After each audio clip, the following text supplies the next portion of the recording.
So, any questions from last class? Okay, so next week, as you know, is the final exam. You'll write it here in class. I'll answer any questions you have about it now. Or most questions. Does anyone have any questions about it? You must. So it will be comprehensive. It will cover the whole course, obviously, because there was no midterm. It will be a mix of multiple choice and short answer. Please bring a pencil, not a pen. You can write the whole exam in a pencil, doesn't matter. Actually, it's good because then you can erase, like if you have to redo things. You can bring a cheat sheet, so one sheet, you can put whatever you want on it, it doesn't matter. And I won't check it, or actually, I don't know. Sometimes I collect them at the end or whatever, who knows. But anyways, it's there's no restriction on it. So if you want to shrink down the lecture notes and put it on and bring a magnifying glass, you can. If you want to print out the sample exam and have your question answers to it, you can do that, whatever you want, doesn't matter. Other questions? So you can take a look at the sample exam. Those questions are very old. And so a lot of them actually we don't even cover anymore. And so they're kind of limited use, but students were begging for something. And so that's what I just, one year I just dumped all the previous exams onto a PDF. And so that's all that was. So it won't be that informative. The main kind of question that you'll face is it will be a conceptual question. Usually what I'll do is I'll say something new, or I might be like, in class we talked about this, but what if instead you did this, to see that you understand the concept and that you could apply that same concept to a new scenario. So those are the kinds of questions that I like to ask. And so there shouldn't be any straight memorization questions. That's why you have your cheat sheet. So anyways, go through the notes, and anything you're scared, like I'm going to get an exam and forget it, that's what the cheat sheet's there for, right? So you can write it on the cheat sheet, and then you don't have to worry about it. But it's not enough to just have a summary of the material. You have to really understand the concept. So like what was actually going on, because I'll be asking variations of them. The exam will be an hour and 2 hours and whatever are our classes? They're 2 hours and a half. Yeah, so it'll be that. I don't think anyone comes in here after. I can't guarantee that next week won't be an exception, but anyways, with these kinds of exams, it's usually not a struggle to finish.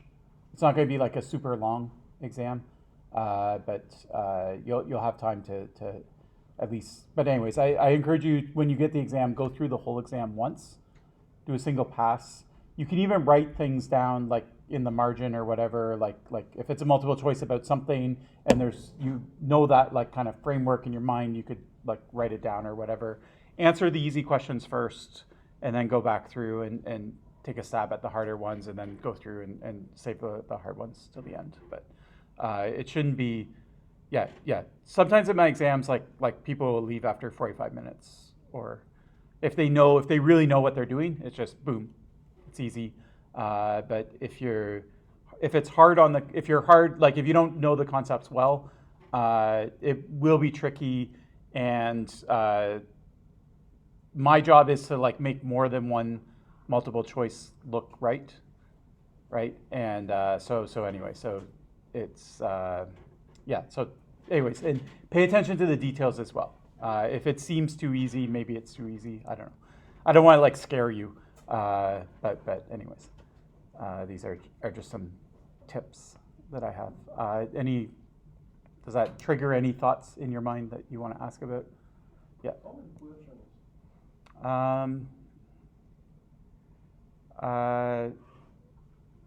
I don't know. So like maybe 30 multiple choice, 5 short answer, something like that. I don't know. Like that's just a rough guess. But yeah. Other questions? Okay, I'm not sure about the policy itself, but anyways, like if I'll probably assign seating, and I have to think about if I'm going to have two versions of the exam. Anyways, this room is kind of unfortunate because it's so small that when we pack, like when you come to class, like I'd say probably only half of the student, less, like probably a quarter. Most classes probably only a quarter of the students come because the lecture notes are online and things like that. So it's easy to learn from home. So I think it will be like elbow to elbow. All right, no talking during the exam, obviously. Even if you want to ask your friend for an eraser or something like that, you need to put your hand up. Ask me, and then I'll let you go. If you have to go to the bathroom or something, that's fine, that's permissible. So you can do that. And yeah, it's pretty standard. Some of you, it must be your first term at Concordia. So like, yeah, exams are sometimes they're more formal. But usually at the graduate level, it's the professor themselves that orchestrate it. It's not orchestrated by the university. And so different professors have different rules. Obviously, like no cell phones, that kind of thing. My goal is that because you have the cheat sheet, that whatever you want to look up on your cell phone, hopefully you have on the sheet. So, but anyways.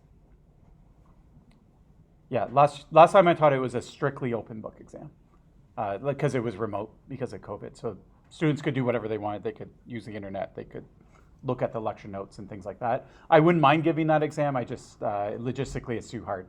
I can't have you all bring laptops and things like that. Or maybe I could, but anyways. Okay, other questions?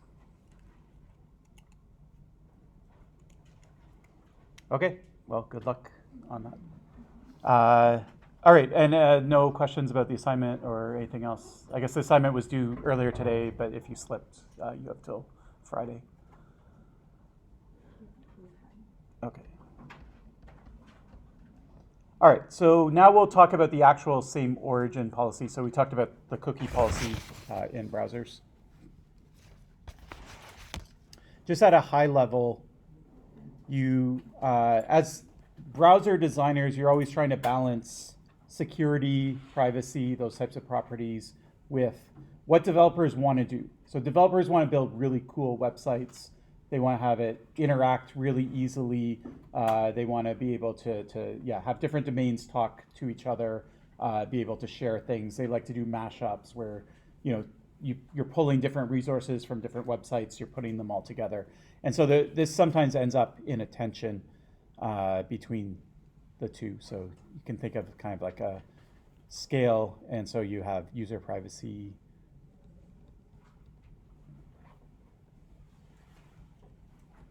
website integrity, and you're trying to balance it with like functionality,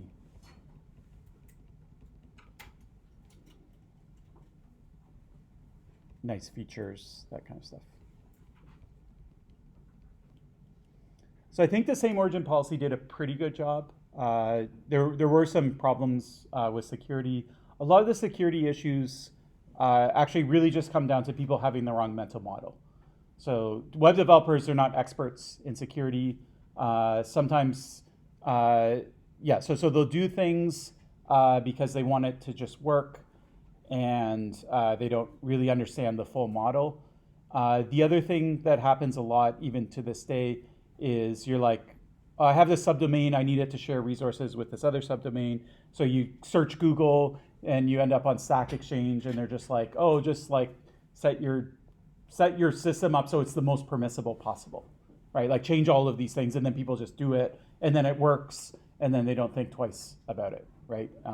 And so that's the other reason why security is sometimes circumvented, and that goes to usability. Remember, one of the first properties of usability is that security is a secondary goal, right? So web developers, they want it to work, and if they can get it to work, then they might think about security. But if disabling a bunch of security features is the way to make it work, then they won't think twice about doing it. Okay, so the same origin policy itself.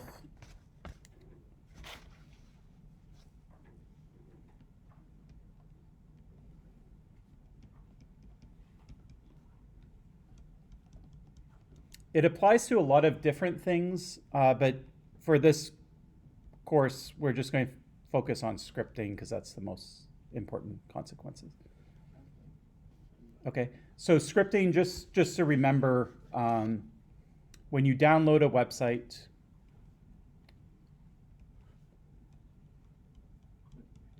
you say, okay, give me the website, and then you'll get down the website. I'll phrase this in terms of request response.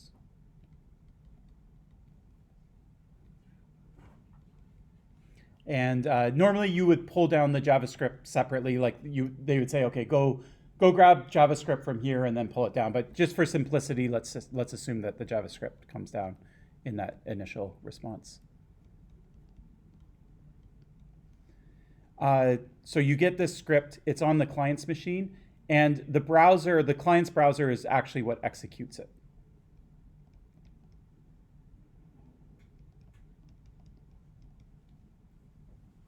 So I don't know really how to depict it, but the idea is that this is happening client side. Okay, so there is server side scripting as well, right? So like PHP, for example, you send something to a website, it does something, it updates its database, and now it shows you the result. So that was some scripting that happened, or programming that happened, but it executed on the server. Where same origin policy is important is in terms of scripting on the client side. So maybe I'll put that here. So a website can send you code, and your browser will say, okay, I'll execute that code. Okay, and so it happens browser side. All right.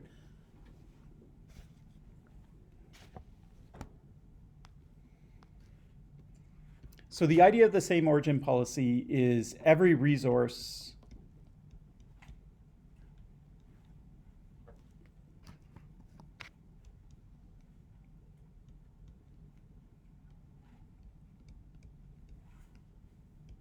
on a page is tagged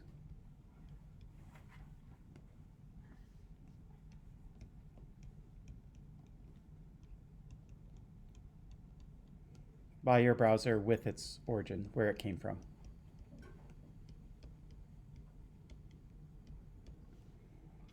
Okay, then it's placed into a data structure.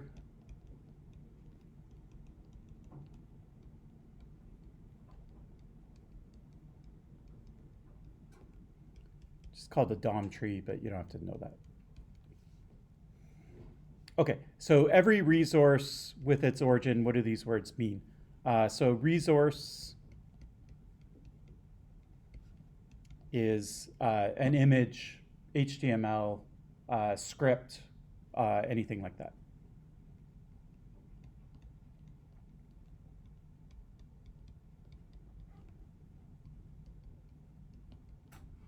Style sheet. Frames, we'll talk about them later. That kind of stuff.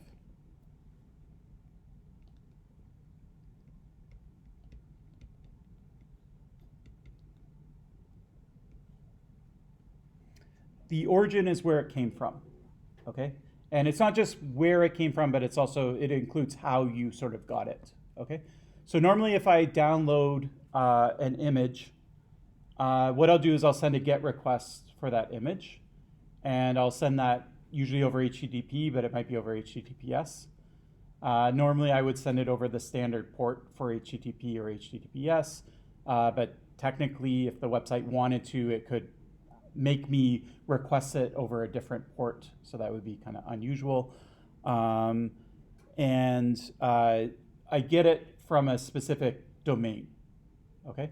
And so these are the components that will make up what is considered an origin. So an origin is going to be the protocol that you got it from, for example, HTTPS. It will be the domain of where you got it from.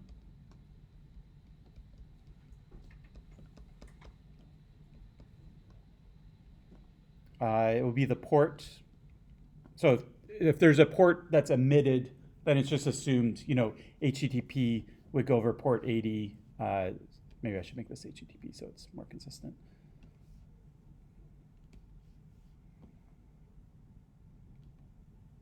And then you have an option to override the URL if you want. Okay, so you can say, actually, I'm not happy about the origin that's been assigned here. I would like it I'd like you to assign it to a different origin.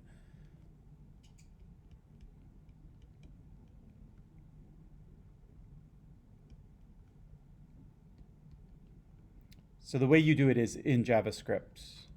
For example, there's a set document to main.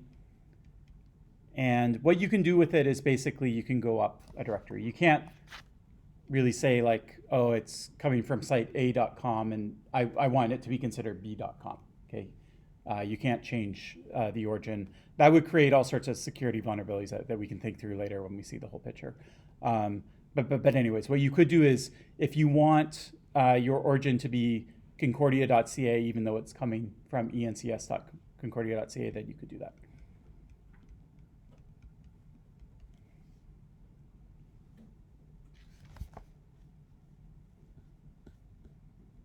Okay, so let's just go through some examples.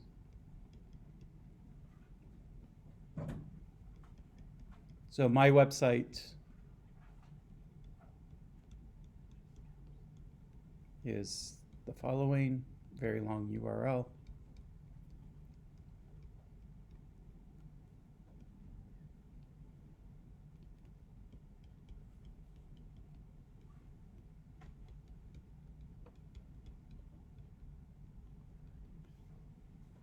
Okay, so for example, if you go and you grab my website, this is where you would probably go. And so that HTML file is a resource. And my browser, your browser, when you download it, will assign it. So it's basically going to say, okay, the origin of this is HTTPS. It's users.encs.concordia.ca, the one place that ENCS is still in use, not been replaced. .ca, port 443, and let's say I don't override it. Okay, so then let's say you go over to, I don't know, a colleague's website like Manon's.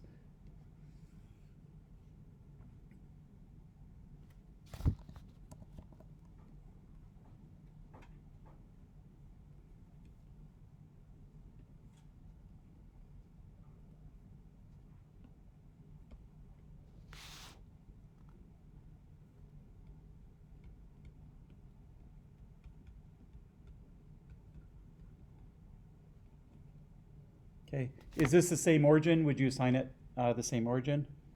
And so the answer is, well, what do you think? That's the same origin. Yeah, it's the same origin. So the only thing that changed here is in the path. So this component is considered the path. There's nothing important, just the path. But the origin itself is the same. So is it over HTTPS? Yes. Yes. Is the domain users.encs.concordia.ca? Yes. And the port is implied. So HTTPS always goes over the same port. Okay, so this is the same origin.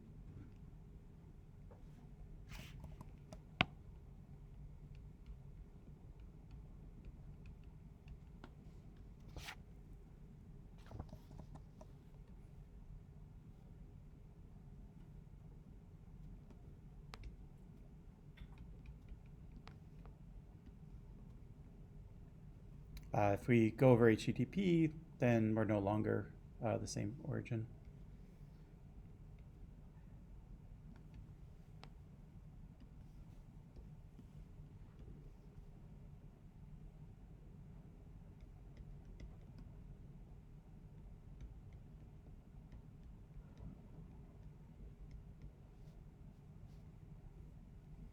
And if we switch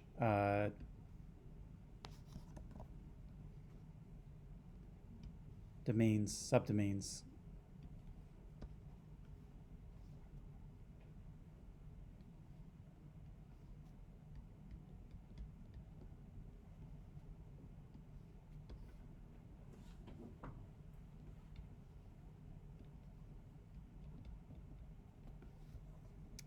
then it also is not the same origin.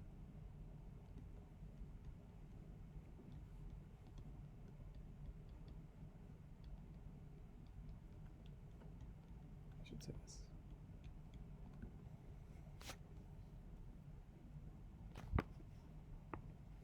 And then the only sort of catch, remember, is www.concordia.ca is not the same origin as concordia.ca. So www is considered a subdomain of concordia.ca. So that's the one place that this would be weird.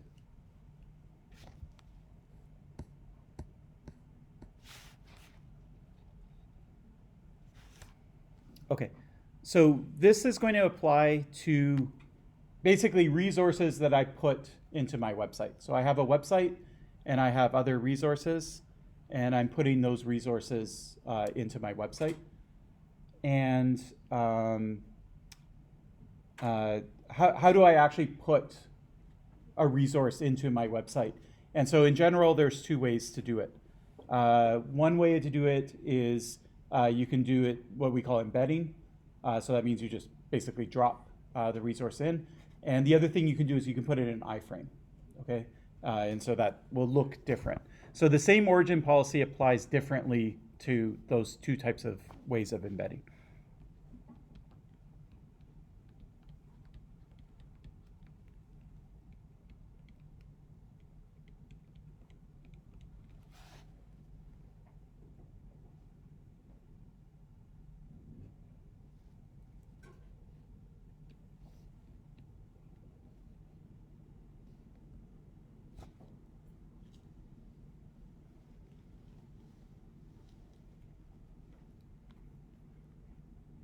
Just give me a sec, my son's asking me something.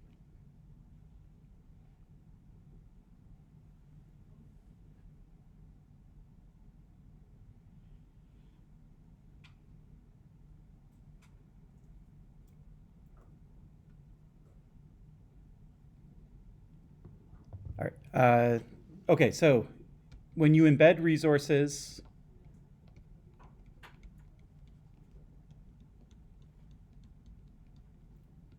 you give it the same origin. Okay, so we'll think through what the consequences of that is, but it's given the same origin as the page that embeds them.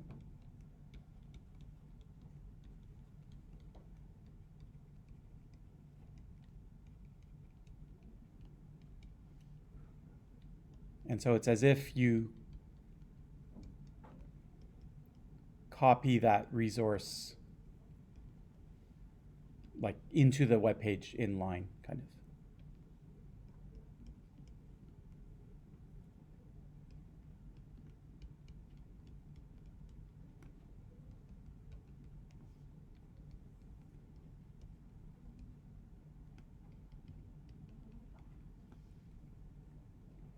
And if you use a frame instead, then it's going to be isolated from the page.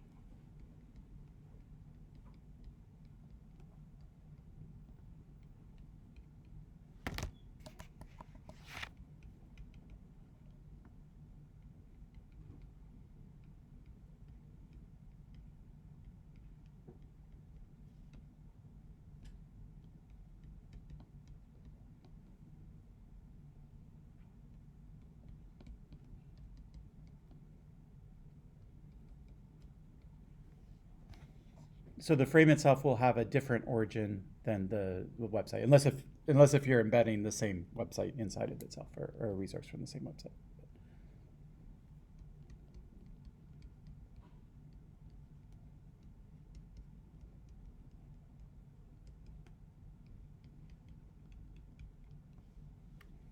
Okay, so this will make more sense when we see an example of it, but those are the sort of definitions. Okay, so let's say this is my website.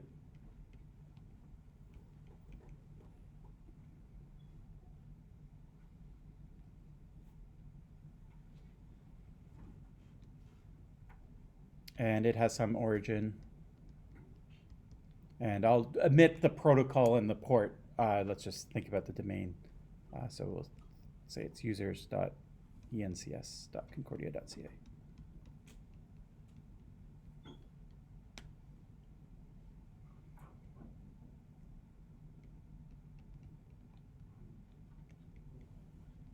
Okay, so the first thing I might put in my website from a scripting perspective is I could just put some JavaScript in my HTML file. Okay, so the way I would do that is I would,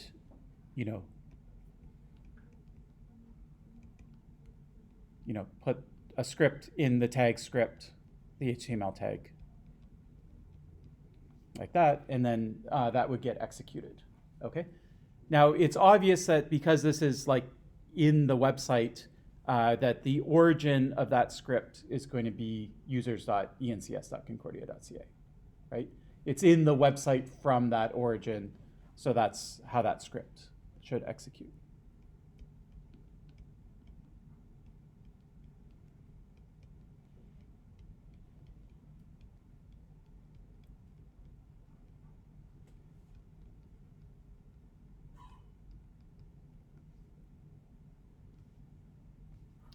Now, another thing I could do is I could point my HTML file at a script. So instead of having the JavaScript like literally in the HTML, I could say, hey, there's this JavaScript file, go grab it and then execute it.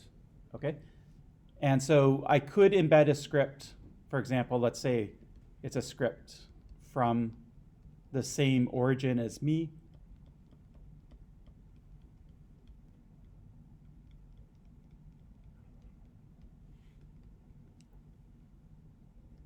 Then it will be assigned the same origin.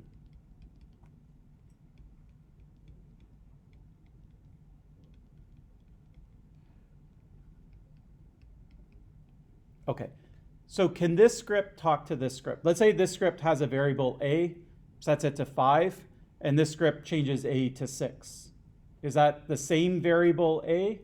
Or is it that there's a variable a in this script and there's a variable a in this script, and so there's two a's, one of them's 5 and one of them's 6? What do we think?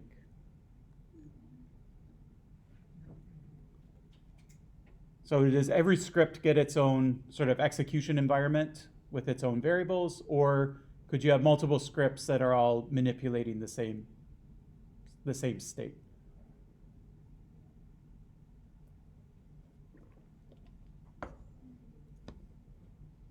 Okay, so you could do it either way. So this is a decision that browsers had to make. It would be complicated. Like sometimes you want to pull code in from different places. You don't want to have everything in a single script, right?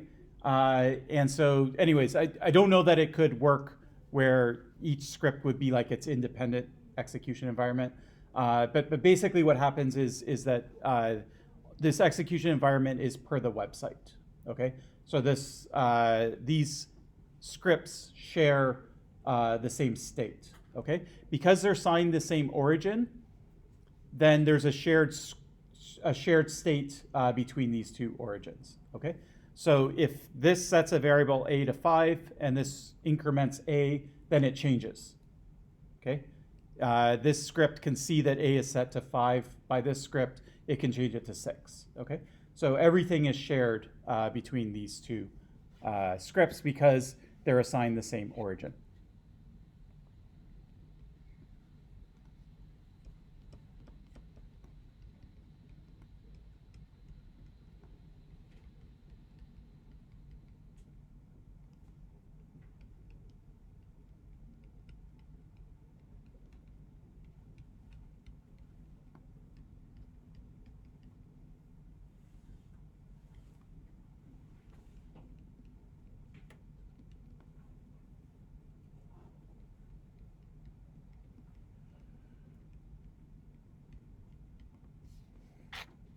If this script wants to override functions that are defined in this script, it can.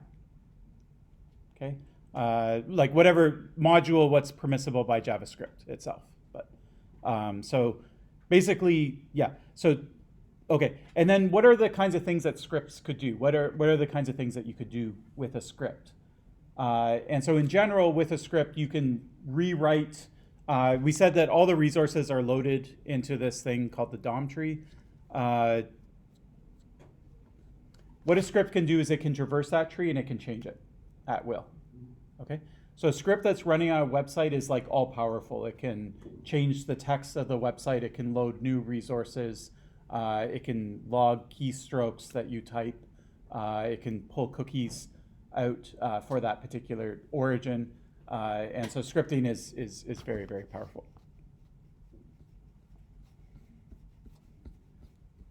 Okay, now let's say that I want to pull in a script, but this script is from google.com.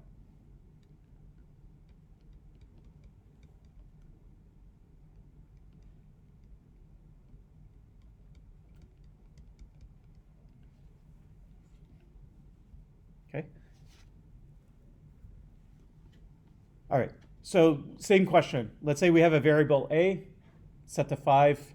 This increments it a++. The variable is now 6. Let's say this script increments it again, a++. Is that variable now 7? Or is that a different variable because this script is coming from google.com instead of coming from users.encs.concordia.com? .ca, sorry. Okay, so a different. Anyone think the opposite? Okay, so let's go back to our definition. So embedded resources are given the same origin as the page that embeds them. Okay, so what does that mean for this example I just showed you? So the page that embeds them is users.encs.concordia.ca. Okay, the resource that's being embedded is this script from google.com. What origin is this script given, at least according to this sentence? Okay, users.encs.concordia.ca. Okay, and so that's the answer. So, and this is what I mean by it's as if you copy the resources into the page in line. So here you have an inline script where you literally wrote the code and it's in the website. You go and you load a script from Google. It's as if you wrote that script yourself and you embedded it in line in your HTML. It's no different. Okay, so if I grab scripts from google.com, they're assigned the origin of the page that embeds them.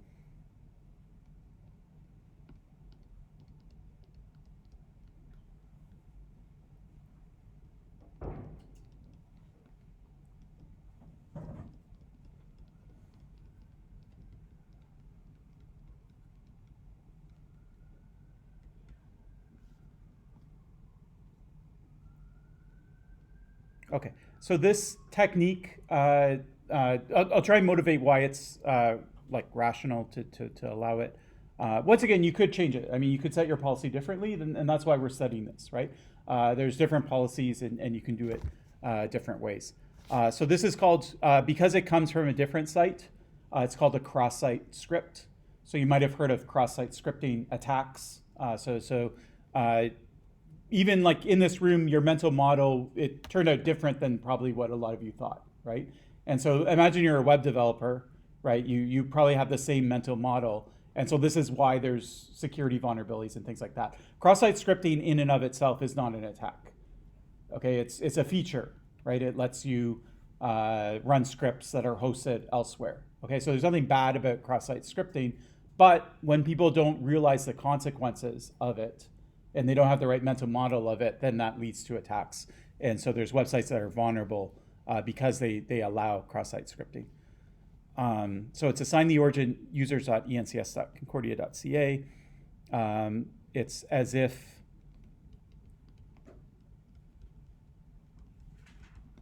the script was like written in line in the page.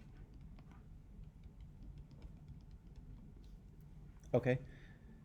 Now let's think about what would happen in the alternative world would be that this would be in like Google's like domain, right?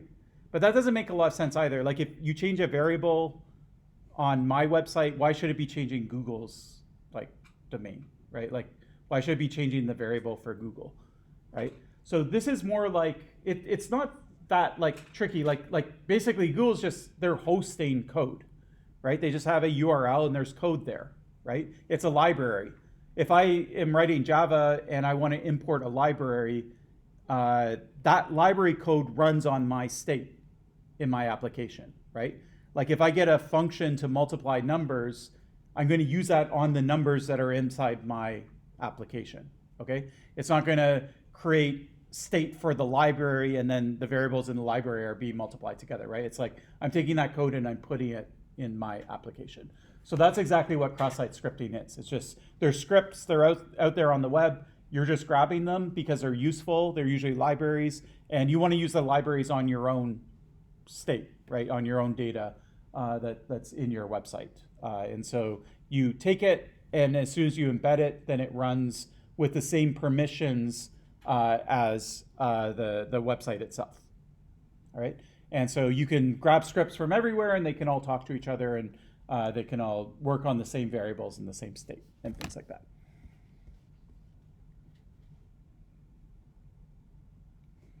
Now, the problem with it is cross-site scripting is all-powerful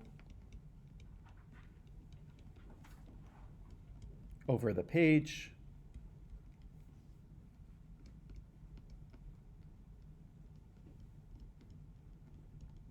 So it can modify the page. It can record keystrokes. At least keystrokes that are put into the website, not outside like in the operating system. But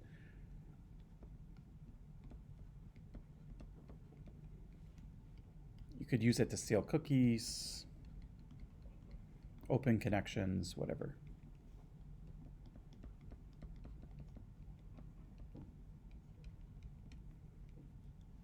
Okay, so very, very simple attack is, let's say there's a library, you're using it, lots of other websites use it, that code is hosted somewhere, and somebody's able to take over that library, okay? So maybe they get write access to that server, maybe it's hosted on GitHub, they figure out, they crack the GitHub credentials in order to modify that script. Maybe they are able to redirect the domain somehow, hijack the domain and point it at their own server. I don't know, there's a lot of different ways, okay? And if they're able to do that, then they can take over that library. And that might be only like a small thing that you're embedding on your page, right? Like you might have lots of code that's your code that you've written, and there's lots of other safe code. But even if 1% of the code on your page is this one script, if that can get rewritten by an adversary, then it can completely corrupt and poison your page. Okay, so there's no such thing as like, oh, that was only 1% of the code on my page. It doesn't matter. It can take over your entire page. Another thing, so this goes back to like the start of the course, is this is why it's so important that you download scripts over HTTPS. Okay, so the other attack would be there's a website and it's loading scripts from everywhere, but it loads one over HTTP. Now, any adversary in the middle, they can replace that JavaScript with their own JavaScript. And if they can do that, then they can completely corrupt your page and poison it and do all of these different things. Okay, and so that's why browsers now are so picky that they basically will not let you load JavaScript over HTTP anymore. Wasn't the case 10 years ago. They used to throw a warning, mixed content, and then before that it would just work. But we went from it would just work to scary warning that no user really understood to like just now it's disallowed strictly.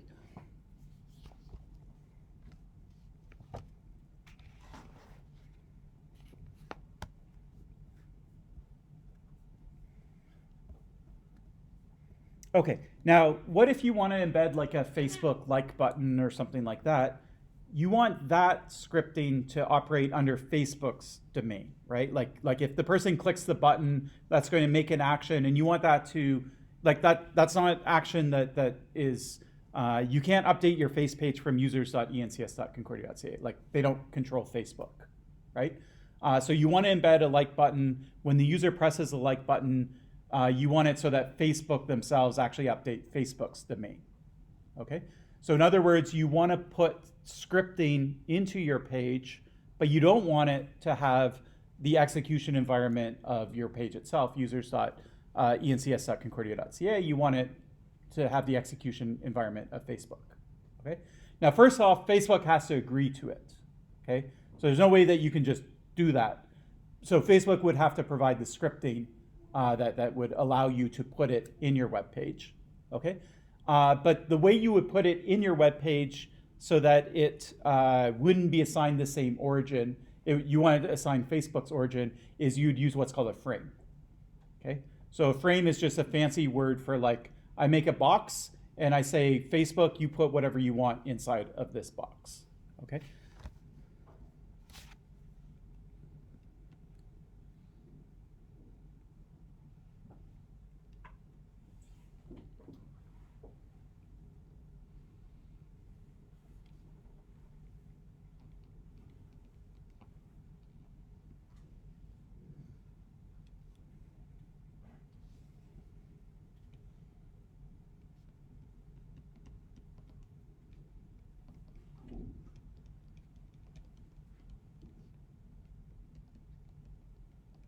So the origin of this iframe will match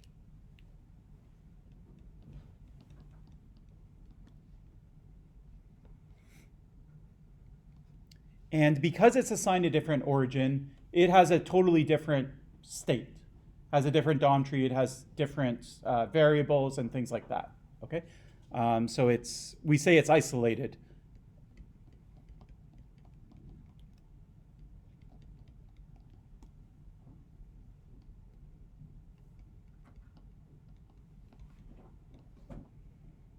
So there can't be any kind of cross communication at a scripting level between these two resources. So whatever scripts are running in here, if there's a variable A and it increments, it's only incrementing A on Facebook servers.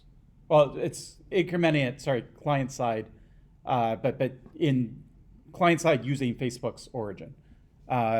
So whatever variable, if there's another variable A that's outside of it, they're not sharing that variable, okay?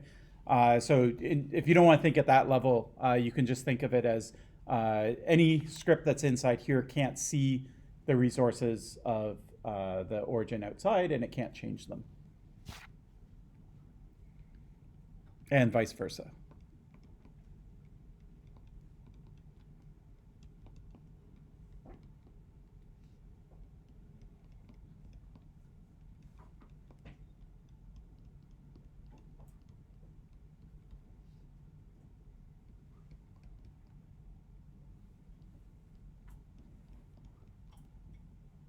So that is the same origin policy, basically. Okay, so the reason that we have this is twofold. So let's think about why we don't want the outside website to see the resources of the inside website. Okay, the user didn't agree to have an iframe go point at facebook.com. Okay, like once they go to the website, it's loaded and it's done. Okay, it's too late. So if it were the case that the outside website could see all the resources of the inside, what's inside the iframe, then whatever Facebook embeds, who your friends are, how many likes they have, your session cookie ID, whatever gets embedded there, then the outside website could steal. Okay, and so that obviously would be a huge security consideration, because then all I have to do is get you to a malicious website, and then I just embed an iframe for your bank and for Facebook and LinkedIn, whatever, and then I just harvest all of your data. Okay, so it makes sense that you wouldn't want sort of the outside looking in. Okay, then what about the inside looking out, right? So could Facebook, I made the decision as the website myself to embed Facebook, right? No one made me do that, right? And so if the policy was that the stuff inside the iframe could see the resources of the embedding website, it's not like anyone would get caught. Like I had to agree to put that iframe there, right? And so I could understand that the consequences of doing that would mean that the scripting inside the iframe could see the outside website, okay? So there is no problem with that. That could be the policy. That could have been the same origin policy, or they might call it different origin policy. But anyways, they decided not to have that policy. And the main reason why is it allows me to put things I don't fully trust on my website, right? So I don't fully trust Facebook. It doesn't matter, I'll put it in an iframe, and then I know I'm isolated from it, okay? So if there's some problem with their scripting and it goes amok, then it's going to kill everything that's inside the iframe, but it's not going to spill over into my website, okay? So an iframe is like a safe container. So I can say, there's this website, it looks kind of cool. I'd like to run this stuff, but I'm not, I don't fully trust it. And so I just contain it inside an iframe. And then I have some security guarantees from it. Okay, I'm isolated from it.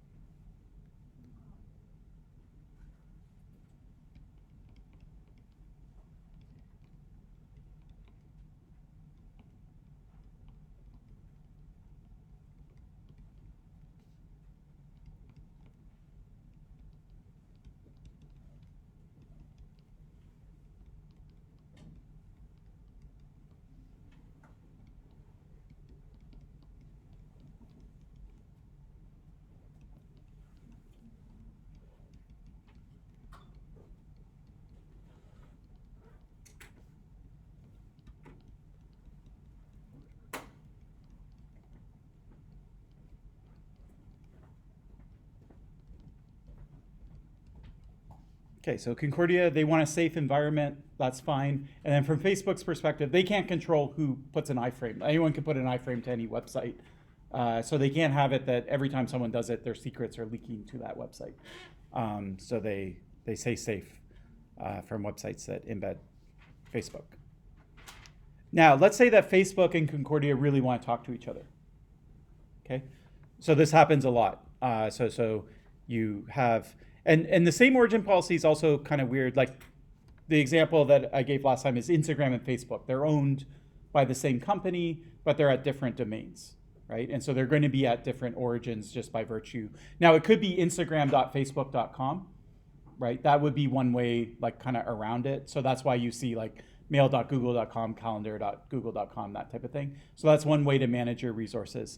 But let's say Instagram, this is an Instagram page and this is a Facebook frame, and they're assigned different origins, and Facebook and Instagram, they both consent to talk to each other, okay? Is there a way for them to? And so the answer is yes. So if both parties agree, then you can pass messages back and forth, and then you could have code that would take that message and change variables. You can't directly do it, but you can at least message back and forth. And then, anyways, now there's also more flexible frameworks inside of HTML that I'm not up to speed on. I don't really do a lot of web stuff, but there's things like content security policy, CSP, and things like that. And so I believe some of these policies also allow you to override the rigidity of same origin policy. But anyways, the basic way to override the SOP is to use what's called, well, first off, you can change the origin, but you can only change it to a super domain. So that might work. So if Google wants all its resources to talk to each other, even though some are from mail and some are from calendar, they can set their domain. The mail.google.com resources can set their domain as just google.com. And then everything will have the google.com domain. Or you can use post message, which is a JavaScript functionality that lets domains basically talk to each other. But post message, you need, basically both sides have to agree to it in order for it to work.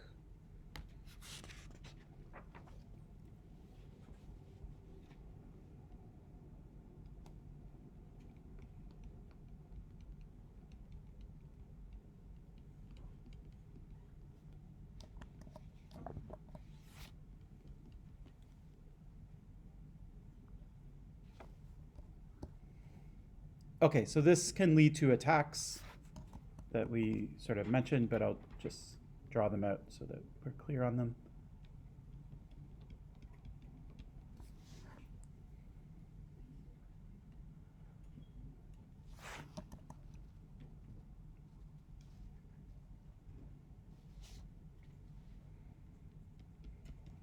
Okay, so cross-site scripting is really simple. It's basically you have a script, it's malicious, you just want to get it embedded in a website. You want a website to call your script. If they call it, then you control the website effectively. So that's all cross-site scripting is. But there's ingenious ways to, like, how do you actually get your script into the web page? That's the tricky bit.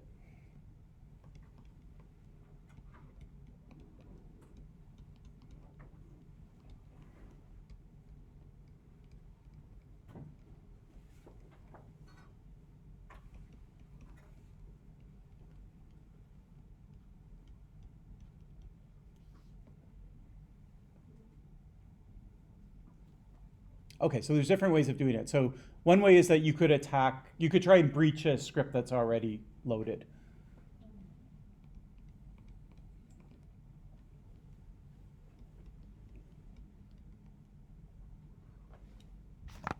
Let me phrase it this way.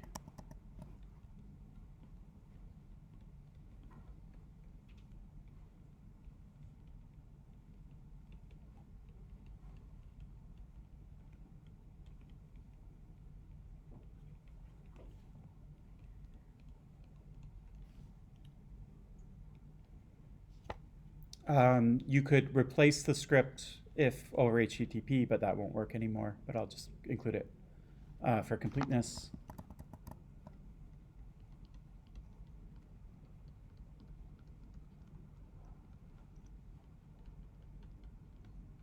If you're a man in the middle.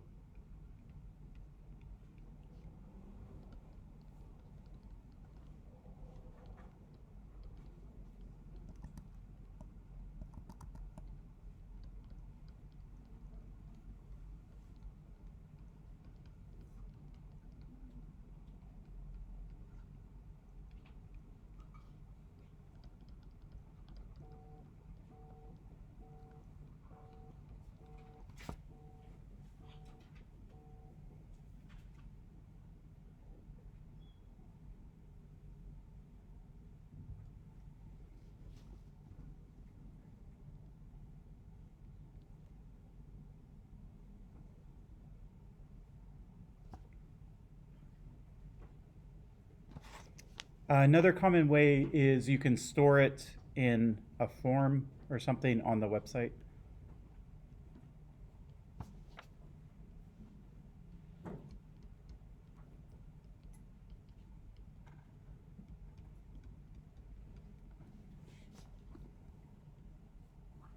So you can imagine there's a website and you sign up for it. It's like create your profile.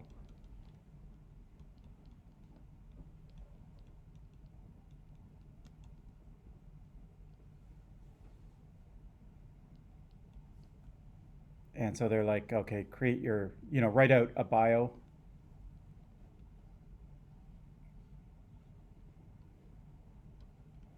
So whatever, you write whatever. I'm a professor at Concordia, blah, blah, blah, blah. And then after you hit save or submit, then there'll be a page that says, Jeremy, and then whatever information I just wrote there is embedded in the page itself. That's my bio. Okay. Now, what if instead of saying I'm a professor at Concordia, I said script, blah, blah, blah, blah, JavaScript / script. Okay. Then that gets embedded in the page itself. So when you come along and you look at my profile, your browser's like, oh, Jeremy, bio, blah, blah, blah, blah. Oh, script. Okay, I'm going to execute that script. And then it executes it. Okay. What origin does it execute it with? It executes it with the origin of this website itself. Okay, so it's my script, I wrote it, but when it executes on your computer, it's executing in the context of this site, social site.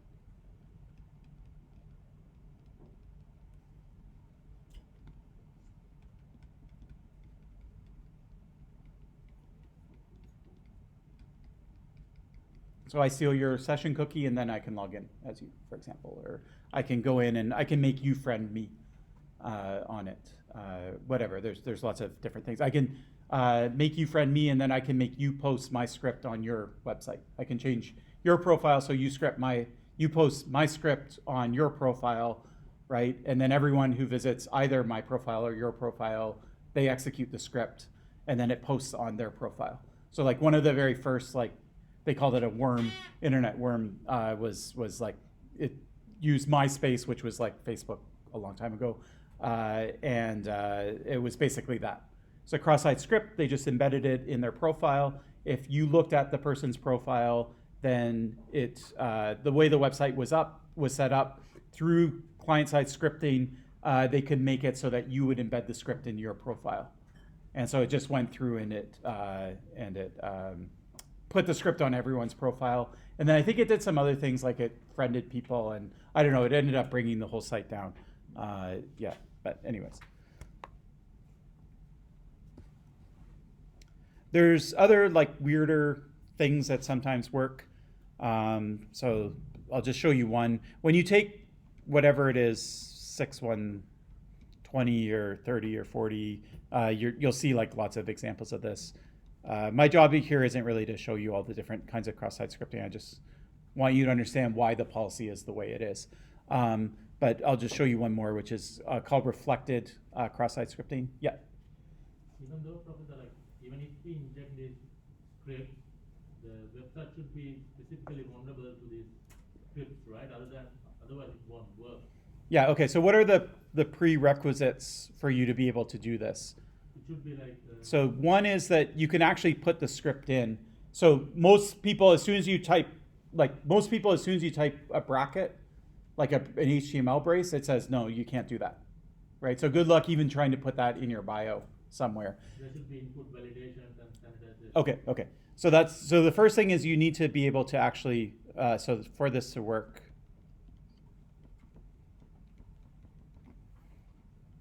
one, you need to input the script. So most websites now will run a tool. They'll look at any user supplied strings and they'll chop out anything that looks like code. So they'll sanitize without being sanitized.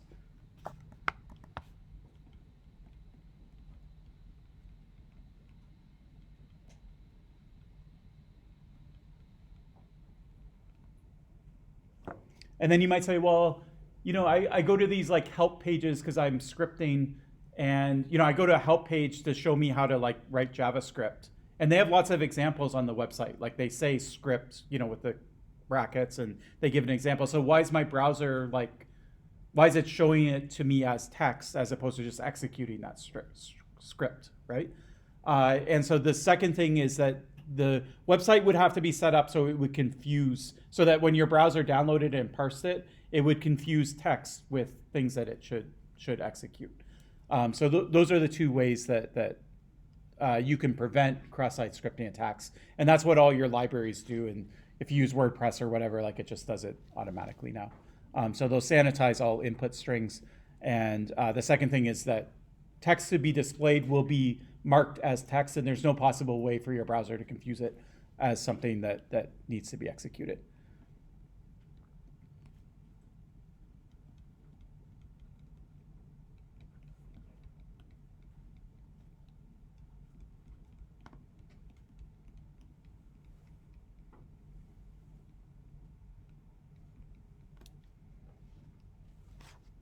That's kind of unclear. I'd say it confuses.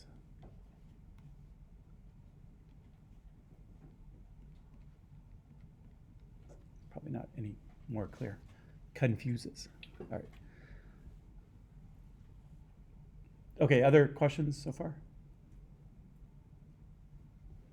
Okay, another fancy thing you can do is reflect it from a URL. So this also won't work anymore, but there was a time where this kind of thing would work.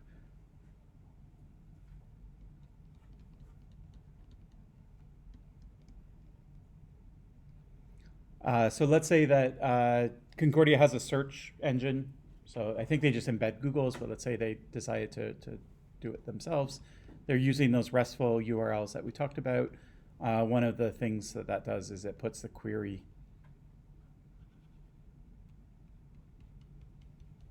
in the URL. Okay, so if you search Clark, then the URL that would actually get passed would be concordia.ca/search query equals Clark. And you could give that URL to someone else, and if they clicked on that link, then it would show them this, it would go to Concordia, they would strip the query off of the URL, and then they would run the search results, and then they would display them for the other person. Okay, so this is a URL that you could pass along. Now, what if the query itself included, script?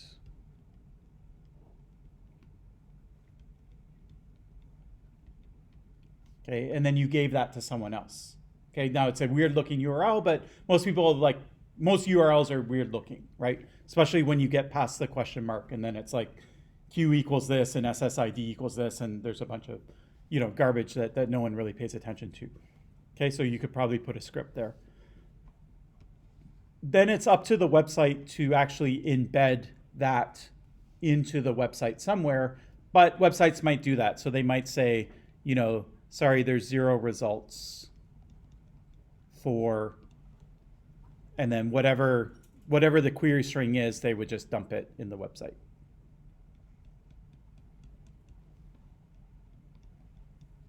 Sorry, 0 results for script, blah, blah, blah, blah, blah, blah, blah, / script, okay? And then your browser downloads it, and once again, it's kind of like this, where the website would have to be coded in such a way that that this data that's just posted would get confused for actual data that should be executed by your browser. But if it just dumped the string into the HTML, then it would, and then I would see the script, and I'd be like, oh, I have to execute that. My browser would be, okay? Then I would execute it, and then, yeah, that's it.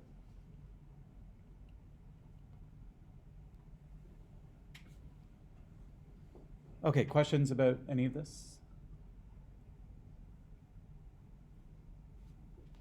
Okay.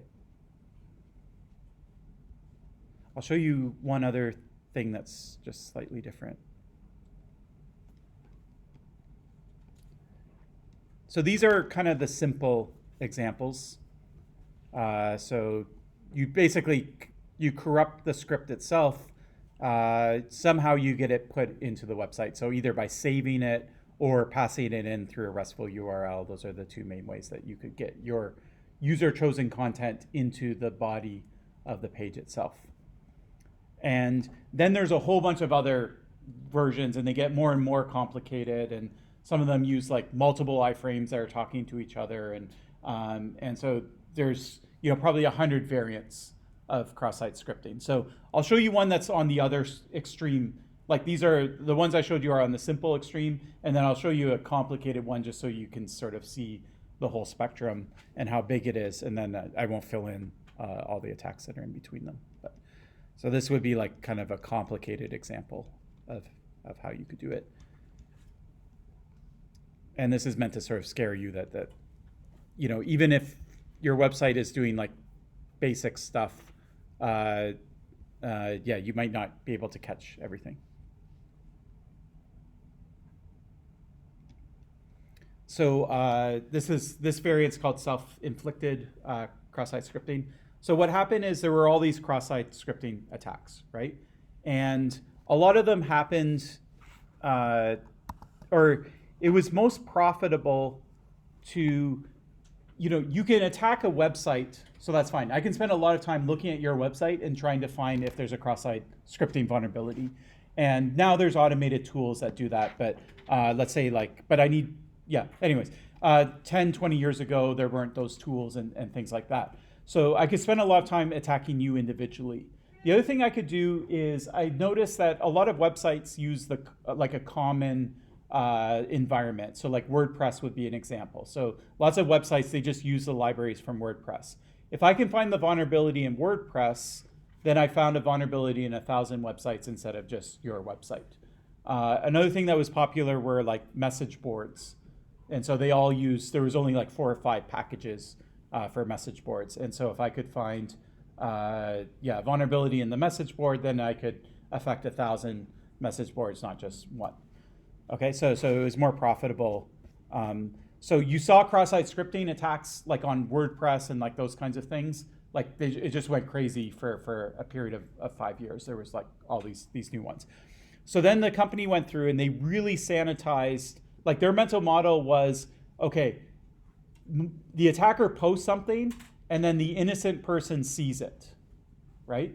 So like if I post something to my profile and that profile is visible to the rest of the world, I gotta really be careful about that. Yeah. Is it the same as stored process scripting?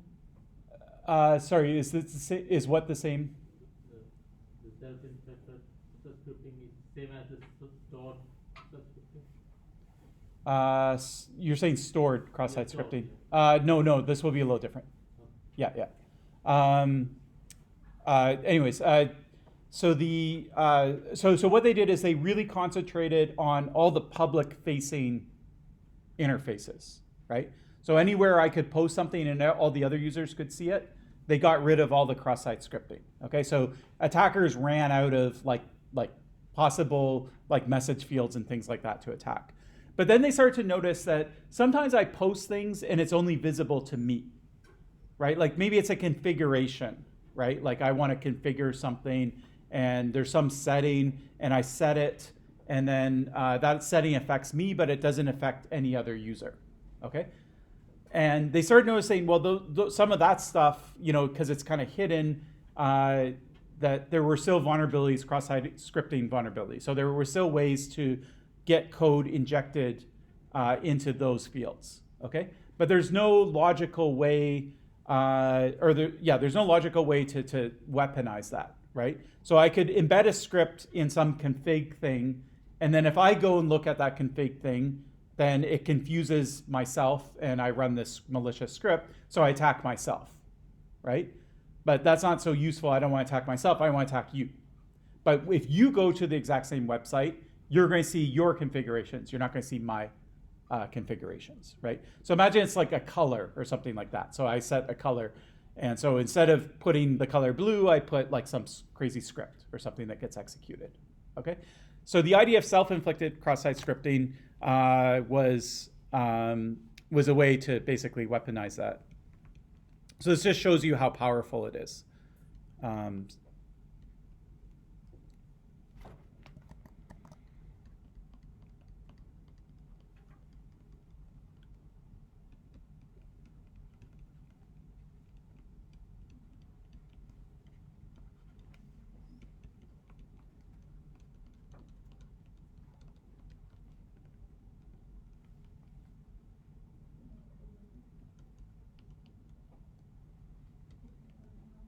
So it could be in a min panel.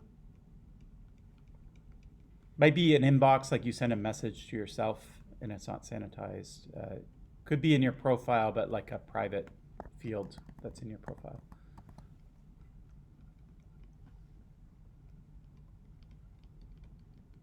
So this was kind of low hanging fruit because no one thought like it was that, like obviously a website doesn't want to have a cross-site scripting anywhere in their website, but people weren't looking so closely at this because it wasn't obvious how you would weaponize it. Okay, but it turns out that there's no problem. You can do it, and you can do it because it's so powerful, because JavaScript is so powerful. So this is basically how you would weaponize it. So the first thing you would have to do is you would have to trick a user to going to your bad website, okay? So this is evil.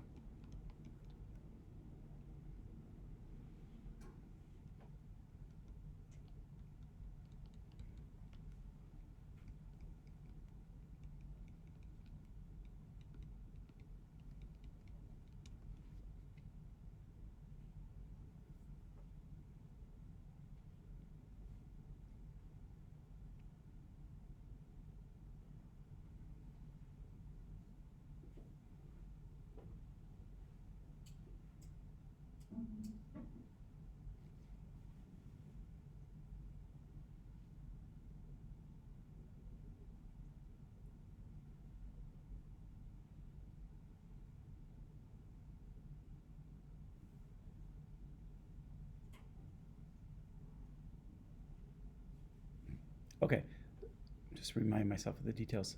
So what you do is you set up 2 iframes.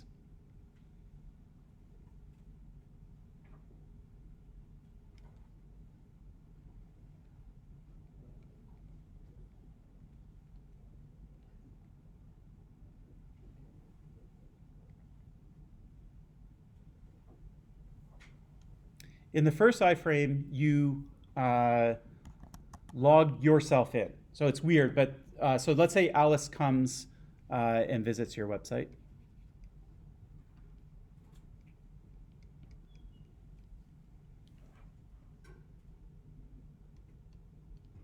And we'll consider this person to be Eve.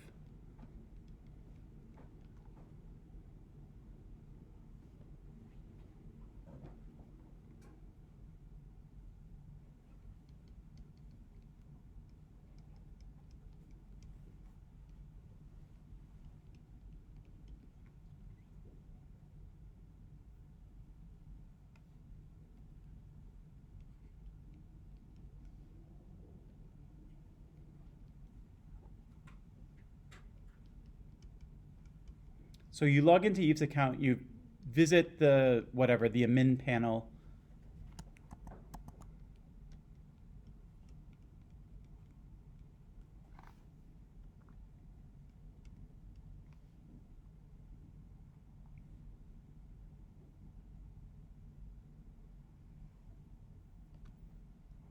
And you load the script.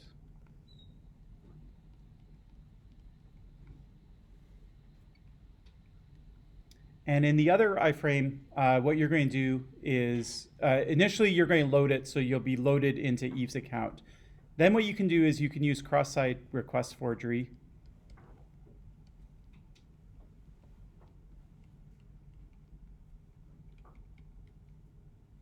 To log out Eve and log in Alice.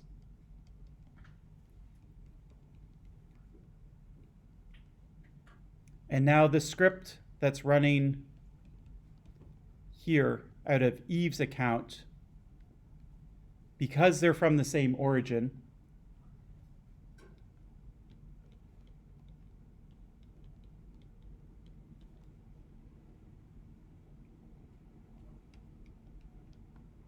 it runs on this. Now, I'm just staring at this. It's bothering me because I think my notes are maybe wrong.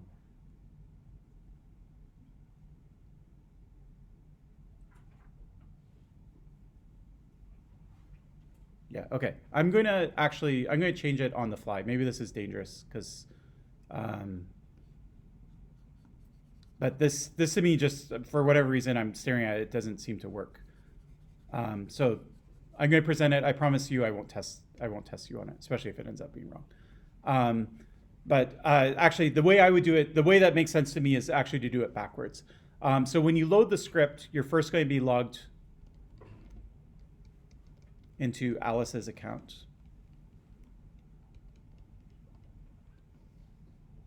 Then what you'll do is you'll use cross-site request forgery or whatever to basically log out of Alice and into Eve's account in the second frame.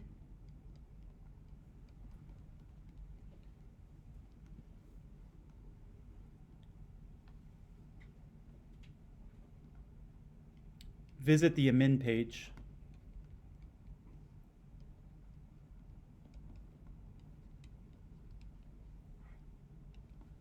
And then your script will run,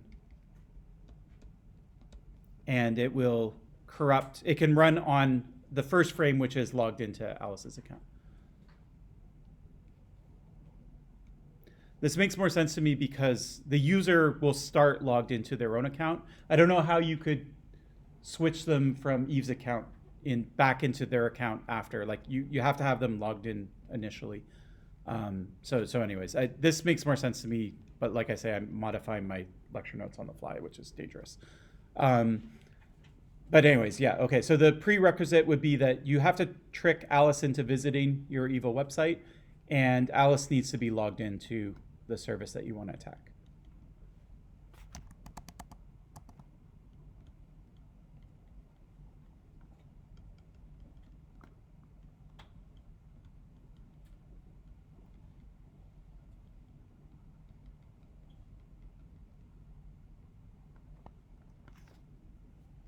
In any case, the end consequence is the same. You basically have one frame that's logged into the admin account or the user's evil account where they've inflicted themselves with some cross-site scripting. Now that script is active in the website. Okay. Then you have to get a session with Alice, and then that script can now can take over Alice's session and then do whatever it wants with Alice.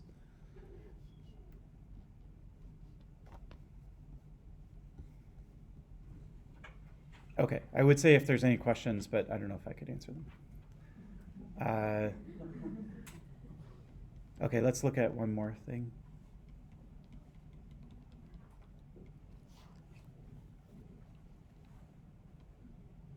So this was mentioned, someone mentioned this last class, clickjacking.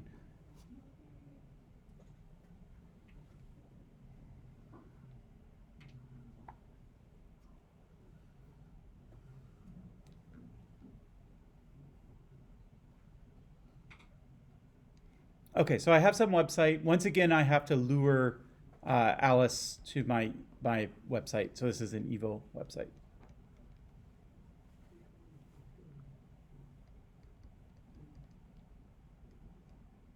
So maybe I use phishing. I don't know how I get her there, but somehow I'm able to get her on my website.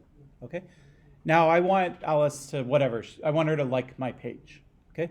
So what I'll do is I will embed an iframe for Google. Sorry, for Facebook.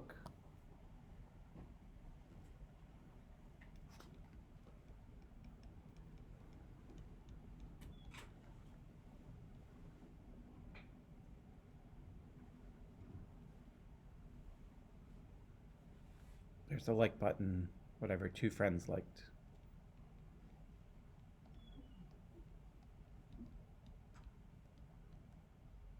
Okay, now what I want to do is I want to lure Alice here, and then I want her to click the like button. Okay, because I want to get the likes. All right. The problem is, in order for that like I could just put a like button on my page, but if the user clicks it, it's not going to do anything on Facebook's end, right?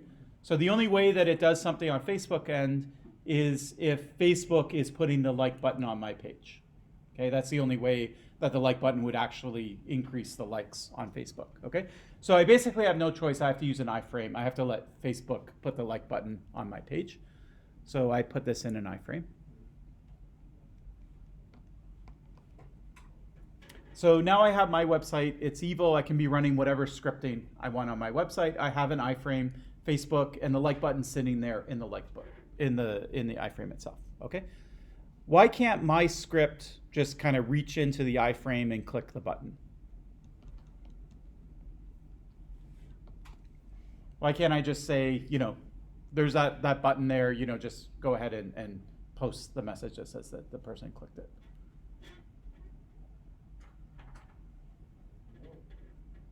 Sorry? So you can't. I'll assert that you cannot. So why can we not?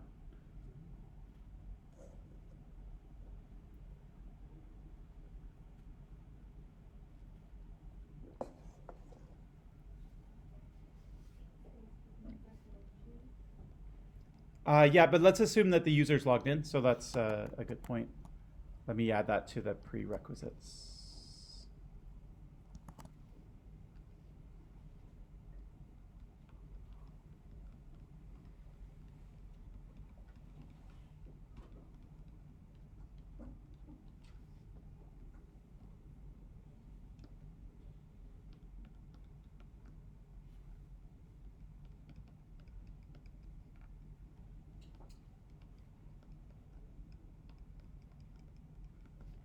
Okay, what's the origin of the like button? Facebook. Okay, can a script what's the origin of this, whatever scripting that's running here? It'll be evil.com or whatever. Okay, can a script from evil.com tell a script from Facebook.com what to do? Can it click the like button? Okay, it can't. So the reason why a script up here can't click the like button just directly is the same origin policy.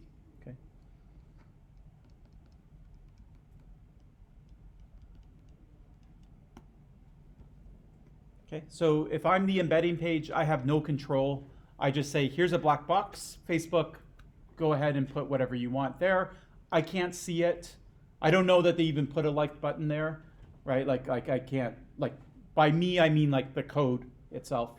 So whatever code's running on evil.com, it can't see any of that. It just knows that there's an iframe there, okay? Now, if I'm the website, I can load the website and see what it looks like. And Facebook, if Facebook wants to move the like button somewhere else or change the text or whatever, Facebook can update it on their end in their script, and then my website will update as well because it's pulling that script down from Facebook. Okay. Now I still want the person to click the like button. Say louder. Yeah. I can create a like button. Okay, so I could create a like button too. So I could put it up here. The problem with my like button is it won't do anything on Facebook. right? So I can create a like button. Now I could maybe use cross-site request forgery or something like that to try and post the like to the other person's website. So that would have been an early vulnerability, but let's assume that there's no cross-site request forgery vulnerabilities.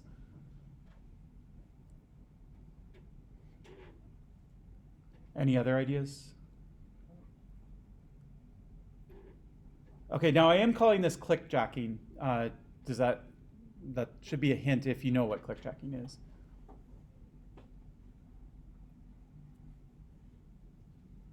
Okay, so what I do is really simple and kind of stupid, but it worked for a long time.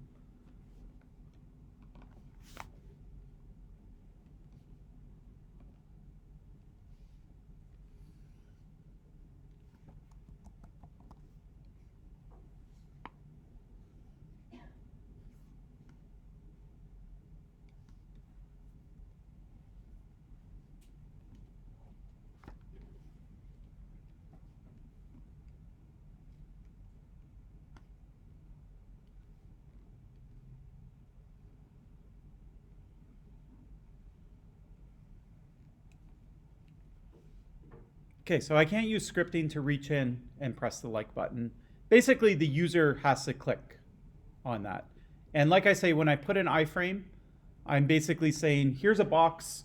It's 50 pixels by 300 pixels, and Facebook, you put whatever you want in the box, okay? The only thing I can control is my website itself, all right? Now, because I control the placement of that box, right, that iframe, I can move it around. I have graphical control over it. I can make that box big, I can make it small, I can put it at the top of the page, I can put it at the bottom of the page, okay? Another thing I can do is, generally in websites, is you can layer stuff. So if you want a picture and you want text over top, that's fine. You can layer it, okay? So what I could do is I could layer a picture over top of the iframe.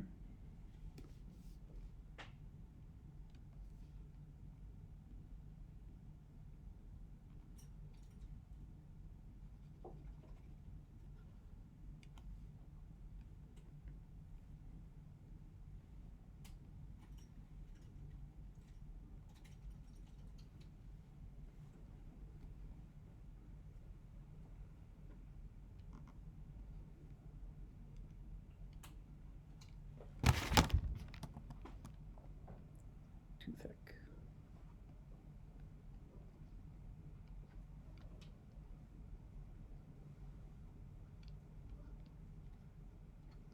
Okay, I could have like a lottery machine and it spins and all of a sudden 3 cherries come and I'm like, okay, click here to collect your prize. Okay, now what happens? Let's say that the user clicks like right here on the end. Okay, they click through the image and they click effectively what's underneath the image. Okay, so I'm able to set the transparency, not the visual transparency, but the functional transparency of the image to be transparent. So even though the image is completely covering the like button, any click on it will go through the image and it will click on what's underneath. You can't see what's underneath. Okay?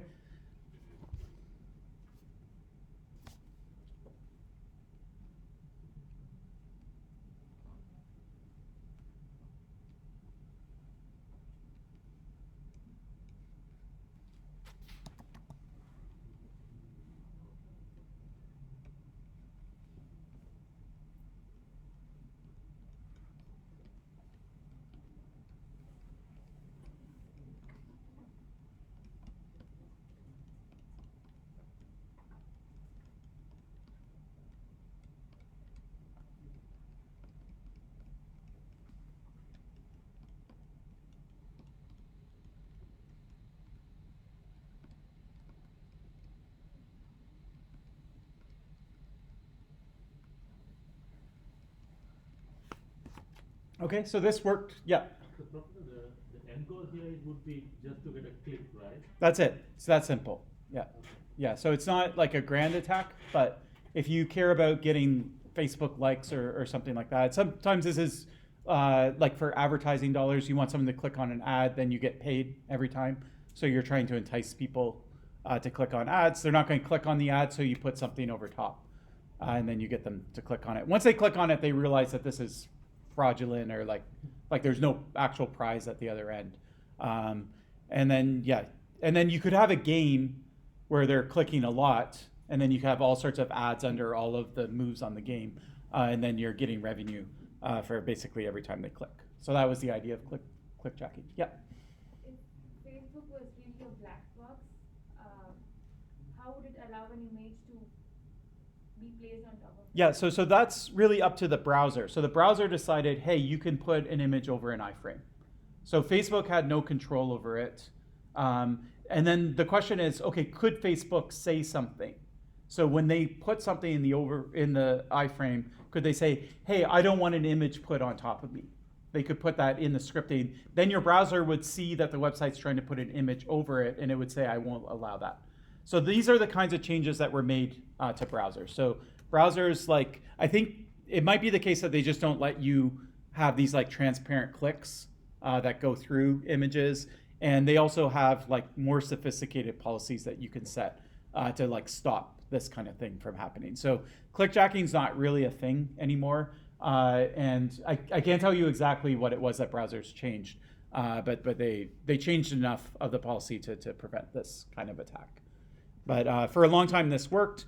And it was very, like, people were just like, I don't know, like somehow my Facebook got hijacked and I have no idea, right? Or I started posting like advertisements for stuff on my feed, and like I have a good password, and it's like a random password and all of that stuff, and I don't have malware, and like I have no idea how it happened.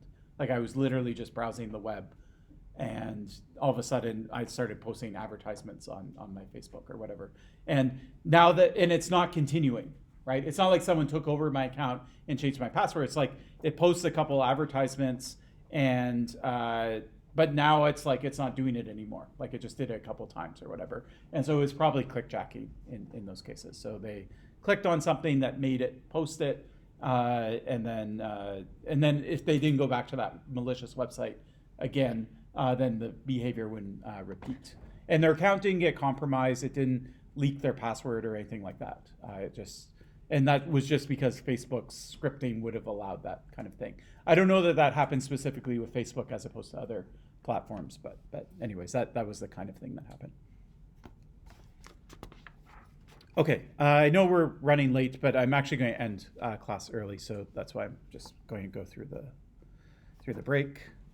So let's think about the lessons we can learn from SOP.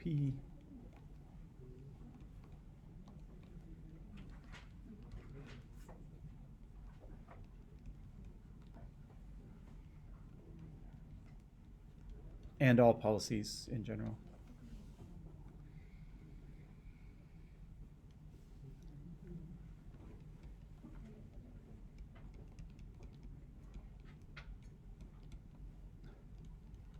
So policies are hard to get right.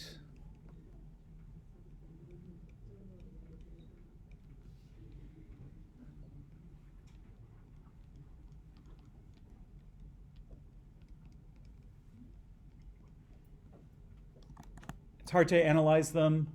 You could like convert it all into math, and then you could maybe analyze that. So there is a field, not math per se, but like you make everything logical statements, and then you run reasoners on it to try and see whether certain properties hold. So this is called formal methods or formal verification. So that is a thing. People do it, and they do it for all sorts of policies. And yeah, it works. It's a lot of work to convert your policy into the model, and if you miss something in the model, then even though it says that that this is secure, it doesn't necessarily mean it, because you maybe have missed something, or you might not have modeled something exactly correct. But yeah, I don't want to say that it's not worth doing. Once you put a policy in place, it's hard to change it.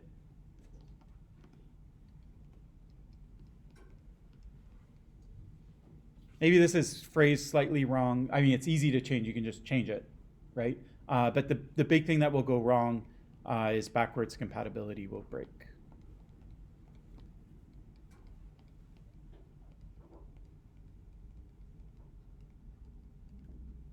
right? So browsers could change how they work, but if websites don't change at the same time that browsers change, then you're going to end up breaking a lot of websites. And so browsers do evolve their policies. We've seen lots of examples. So one would be, are you allowed to load scripts over HTTP, right? And so what browsers, they could have just one day said, we're not going to allow that anymore, okay? And they might say like a year from now, and it's sort of what happened. But what they did is they sort of did it incrementally. So first they would throw a scary warning, and then developers started paying attention, and they want to get rid of the warning. And so then a lot of them would fix the website. And then eventually they saw, oh, like this isn't really a problem anymore. Like 99% of the websites have changed. So now let's pull the trigger and actually disallow these scripts. And then it might break 1% of the websites. And then hopefully those websites fix themselves, or maybe they're old websites that haven't been maintained in 5-10 years kind of thing. So browsers can change their policies, but a lot of policy, if it's a significant, meaningful policy change, it probably breaks backwards compatibility.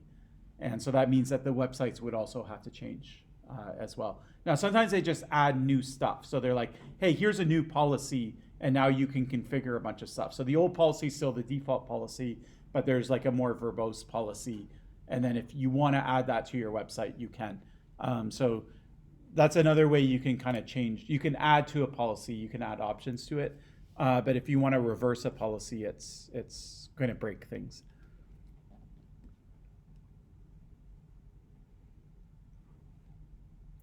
Now, because if you put these two things together, so policies are hard to get right. So you have a bunch of policies that are broken, okay? They need to be fixed. But you can't just go and fix them, because then you're going to break backwards compatibility. So what you end up with is what I call a patchwork of policy. So like, I'm going to fix this one little corner case. There's a problem with this corner case, so I'm going to introduce a change to address this one corner case. And then I'm going to address another change for this other case. And there's a vulnerability here, so I'm going to address it. So instead of having one like unified simple policy that would address all security concerns, you have the old policy that had a bunch of problems, and then you have individual fixes to those problems. And the result is like something that's complicated as a result. Yeah.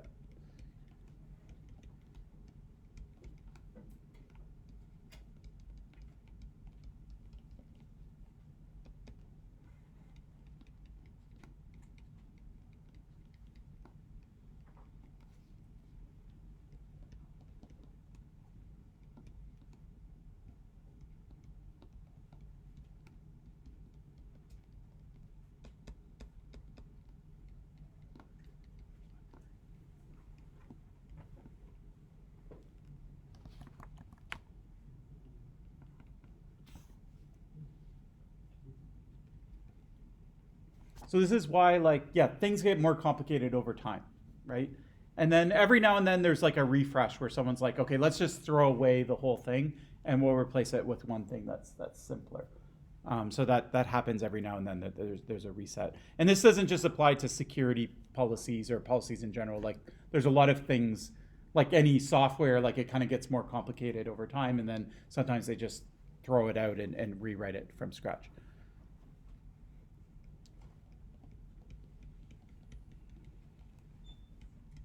Generally, complexity is bad for security. It's not usually good.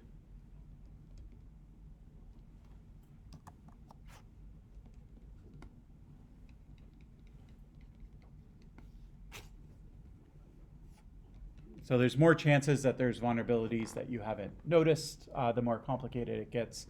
And yeah, when you have like a complicated system that's running on a complicated policy, then there's a lot of opportunity for things not to work.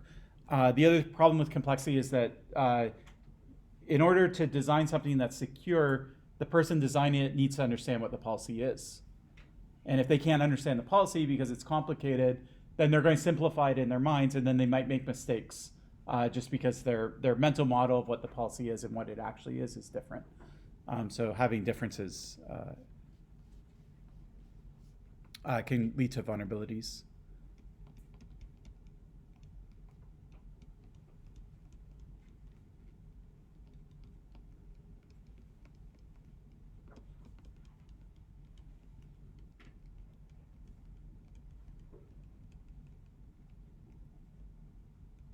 And then policies compose with other policies in unexpected ways. So for example, like the browser has a cookie policy, it has a policy for scripting. They're more or less the same, but there might be minor differences. Like cookies have an origin, scripting have an origin. They look almost the same, but if there's a mild difference between them, then that can create problems, like where cookies are thought to be the same origin, but the scripts aren't, or vice versa. That's just an example. There's no vulnerability that I know of in that case. But anyways, when you start composing policies or having more than one policy alongside of each other, then that just adds to the amount of complexity between them. Okay, so that's all I want to say about policies, and policies is the last thing in the course. So this is your final chance to ask any questions about anything.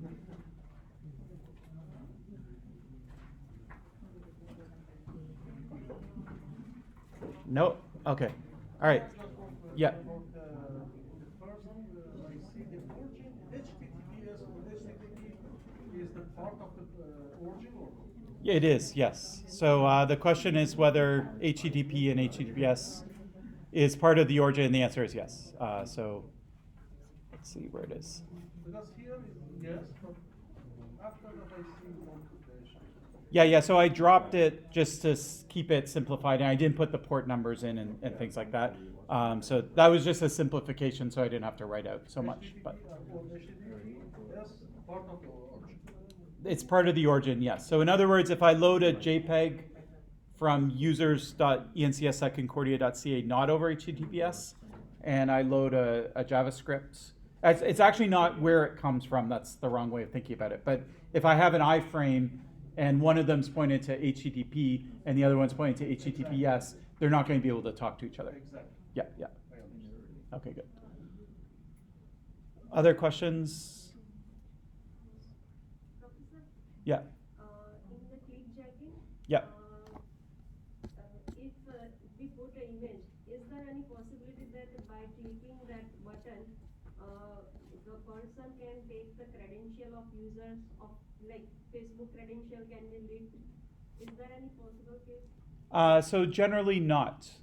So the it's subject to whatever happens. Like Facebook put that script there, and so whatever. Like I don't know. For example, if you press a button and then it posts your credential online, then yeah, it could do that. But Facebook would never do that themselves. So the clicking doesn't let evil see inside the iframe. Right? Like it doesn't see the data, it can't modify the data, it can't do anything. It's really just about getting the user to do an action that translates into an action on the iframe. So the short answer is no. You can't steal cookies using clickjacking or credentials or anything like that. It's just whatever functionality that Facebook themselves put there, you could trick the user into interacting with it when they don't realize that they're interacting with it. Cool. Other questions? Okay, good luck, everyone. And yeah, there's office hours tomorrow if you have other questions as you're studying. And otherwise, I'll see you all next week. I'll see lots of people next week, all the people that don't normally come to.